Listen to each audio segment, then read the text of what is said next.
The worst feelings to ever feel.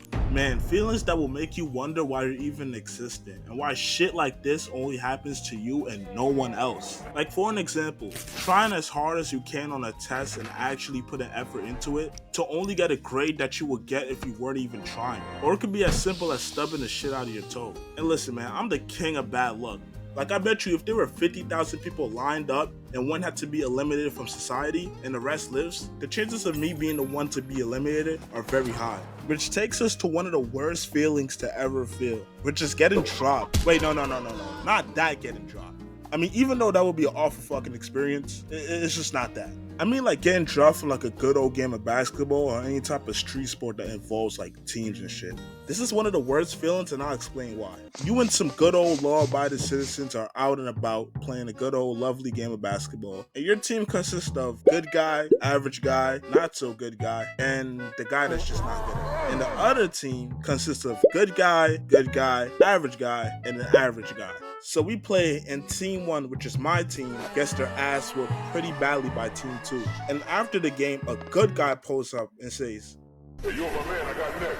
So now a guy on team one has to drop. See, this is where the problem starts to unfold. Okay, now out of the 4 people, good guy, average guy, not so good guy, and the guy that's not good at all, who do you honestly think is going to get dropped from the game? Okay, time's up, and if you chose not good at all guy, you're very smart and you have great common knowledge. But we live in a world where nothing goes your way, so unfortunately.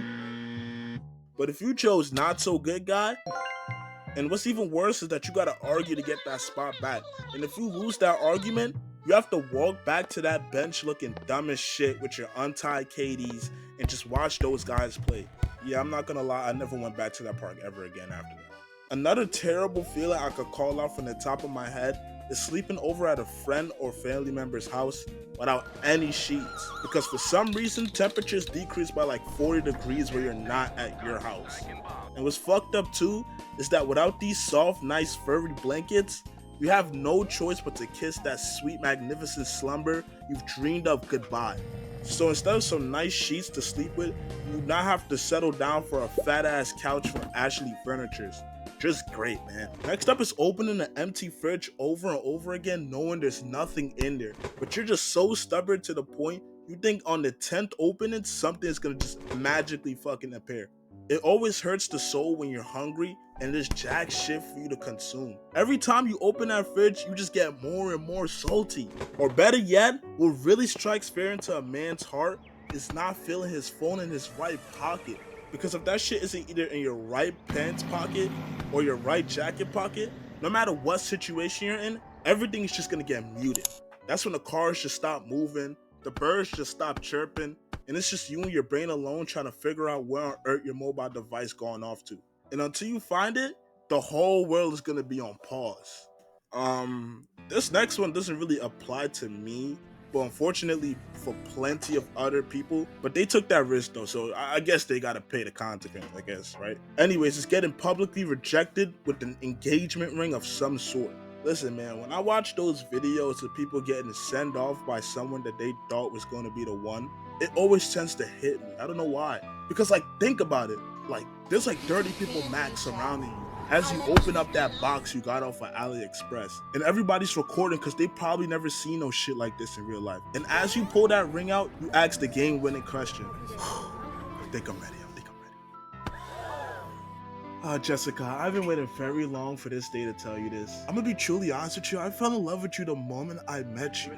And ever since, my days just got better and better every time you're there. And listen, I admit it, I'm crazy over you, Jessica. I just can't go without you. You're a part of me.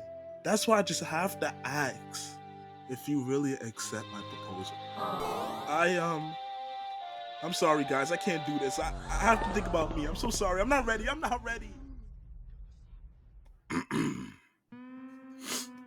Wow. Damn, you know what's crazy too? She didn't even apologize to him. She apologized to us. I don't know why she did that. We're just bystanders. Hey, I know you're in a little pickle right now, and I'm sorry for that. But Do you still want us to run the trumpets, or messing up a simple dap is next on my list? This is an easy way to make yourself feel like a total dumbass. Every time I'll go for a fist bump, the other person goes for a dap. So now I have to switch that fist bump to a dap. And since the person already seen that I had a fist up, they think that I'ma still go for that fist bump. So now they turn that dap to a fist. Like, I know this is not a big deal, but holy shit, it will make you feel dumb.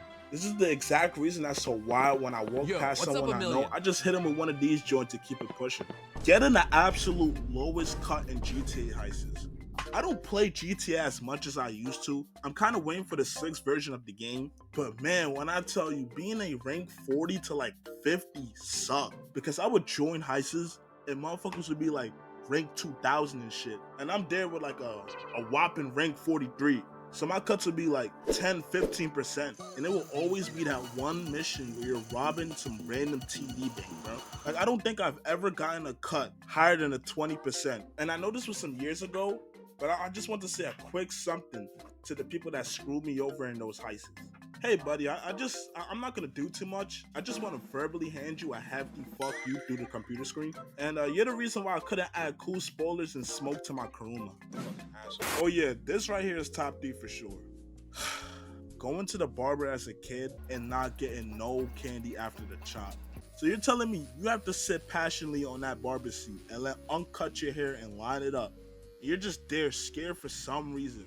And all your little ass brain could process at that current moment is speed run on Roblox. And after that excruciating 15 to 20 minutes of your life is done, you get a treat for acting somewhat like a human being in the chair. And mind you, this guy is loaded with all types of souvenirs and blow pops, Jolly Ranchers and shit every other day. But on April 13th, apparently Unk doesn't have any cherry flavored blow pops or Jolly Ranchers, but instead hands you a Tootsie Roll from his back pocket of his true religions when you leave with your fucked up cut and a single Tootsie Roll, and then you leave with your fucked up haircut and a single Tootsie Roll. That kid was me. I left the barbershop. With a crucified cut and a Tootsie Roll. Yes, I did.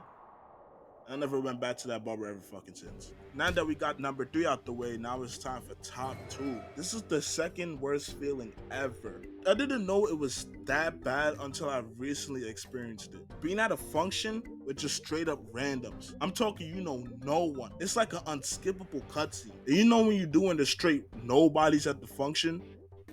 Nothing. Just stand there. Hey, what up, girl?